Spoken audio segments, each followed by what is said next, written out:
regiment লাগে তো এই দাবিটো লৈ গভর্নমেন্টের লগত বহুত আলোচনা হল কিন্তু গভর্নমেন্টে আমাক জনাইছে যে সিকিউরিটি কাউন্সিলৰ কিছুমান ডিসিশন আছে নতুন নতুন মানে আৰ্মিত এই কি আছে ৰেজিমেন্ট খুলিব নোৱাৰে তো তেনেকৈ কিছুমান কথা লৈ আলোচনা হয় আমাৰ ৰেজিমেন্ট নহল ইয়াৰ পিছত আমি আয়াৰ বিয়ানত তিনিটামান বেটেলিয়ন বিচাৰিলোঁ এই বেটেলিয়নটো নহল তাত বিভিন্ন কথা আছে কি আমাৰ ৰাজ্য নহয় আমি সেই বেটেলিয়নক কিবা সাহায্য বা কিবা এটা কাম কৰিব লাগিলে আমি কৰিব নোৱাৰোঁ সেইকাৰণে সেই বেটেলিয়নটো আমাৰ নহল তথাপিতো গভৰ্ণমেণ্টে কিবা এটা কনচিডাৰেশ্যনত ৰাখি থৈছে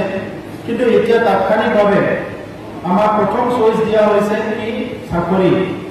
যেটো মিলিটাৰী পেৰামিলিটাৰী য'ত নেকি আমাৰ যুৱকসকলে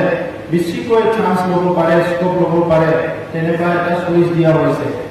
গতিকে মই এতিয়াও এই প্ৰগ্ৰামটো মই সুধিব বিচাৰিছোঁ কিমানজনে ইয়াত আমাৰ ডিফেন্সৰ চাকৰি ল'ব বিচাৰে আপোনালোকে কাইণ্ডলি হাত উঠাওক কিমানজনে ল'ব বিচাৰে আমাৰ যুৱকসকলক মই কৈছোঁ যে কিমানজনে ল'ব বিচাৰে ধন্যবাদ তো প্ৰথম চইচটো চবৰে চাকৰি আৰু মই এটা ক'ব বিচাৰিছোঁ যিসকলে বিএনপিৰ আন্দোলনৰ পিছত ডিফেন্সত চাকৰি পাই গ'ল তেখেতসকলৰ মানে ফেমিলিটো বহুত ভাল হৈ গ'ল জীৱনটো বহুত ভাল হৈ গ'ল তো সেইকাৰণে প্ৰথম চইচটো বহুতে চাকৰি দিয়ে আৰু মই আশা কৰিছোঁ এই চাকৰিটো পাব আৰু ইয়াৰ কাৰণে যোৱাকালি আমাৰ এডিজিপি বীৰেন নাথ ডাঙৰীয়াৰ নেতৃত্বত আমাৰ অসম পুলিচ আৰ্মি পেৰামিলিটাৰী সকলৰ লগত ধুনীয়া এটা মিটিং হৈ গৈছে আৰু তেখেতসকলে আমাৰ অঞ্চলৰ বিভিন্ন জায়গাত তেখেতসকলৰ ইউনিটবিলাক আছে আৰু সেই ইউনিটবিলাকত তেখেতসকলে প্ৰি ৰিক্ৰুইটমেণ্ট ট্ৰেইনিংবিলাক আৰম্ভ কৰিব তো মই আপোনালোকক অনুৰোধ কৰিছোঁ সেই ট্ৰেইনিং প্ৰগ্ৰামবিলাকত আপোনালোকে এটেণ্ড কৰিব আৰু যিসকলে চাকৰি ফিট নহ'ব হ'ব পাৰে বহুতে চাকৰি ফিট নহ'ব বিভিন্ন কাৰণত তো যিসকলে ফিট নহ'ব সেইসকলৰ কাৰণে আমাৰ ছেকেণ্ড অপশ্যনটো আছে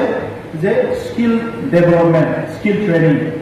যাহাতে আপোনালোকে নিজৰ ভৰিত নিজে থিয় দি गावनि आथिङावनो गाव गसंनानै संसार जानो हायो ইয়াৰ কাৰণে চৰকাৰে এটা দায়িত্ব লৈছে আৰু সেই দায়িত্বটো এইকাৰণে লৈছে যে আমাৰ যে দীঘলীয়া যে বড়ো আন্দোলন ইয়াৰ প্ৰতি এটা শ্ৰদ্ধা ইয়াৰ প্ৰতি এটা দায়িত্ব চৰকাৰে অনুভৱ কৰিছে আৰু সেইকাৰণে সেই আন্দোলনকাৰীসকলক মানে এনেই এৰি নিদিয়াকৈ তেখেতসকলৰ যিটো সময় নষ্ট হ'ল এই বয়সটো গ'ল সেই সময়ত তেখেতসকলৰ এটা কম্পেনচেট কৰিব ওলাইছে আৰু আজি মই চৰকাৰক ধন্যবাদ দিব বিচাৰিছোঁ কি বিভিন্ন আন্দোলন হৈ গৈছে ভাৰতবৰ্ষত বহুত আন্দোলনে এনেকুৱা সন্মান সহকাৰে এটা ভাল এটা সলিউশন পোৱা নাই গভৰ্ণমেণ্টে এনেকুৱাও ক'ব পাৰে কি আপোনালোকৰ চুক্তি হৈ গ'ল যি কৰে কৰক কিন্তু আজি গভৰ্ণমেণ্টে এইটো কৰা নাই আৰু ভাৰত চৰকাৰক এই কাৰণে আমি ধন্যবাদ দিব লাগিব অসম চৰকাৰক এই কাৰণে ধন্যবাদ দিব লাগিব আমি সঁচাকৈ সকলো আজি কি বুলি ক'ম আমি সৌভাগ্য বুলি ক'ব লাগিব যে আমাৰ চৰকাৰখনে কেতিয়াবা যদি আমি খং উঠে আমি যদি বেয়া কথাও কৈ দিওঁ আমি যদি কেতিয়াবা মানে বহুত কিবা কিবি কৰি দিওঁ তথাপিতো আমাক মৰম কৰে as a citizen of the country সেইকাৰণে এবাৰ জোৰদাৰ হাত চাপৰি দিব লাগে আমাৰ ভাৰতটো সদায় মহান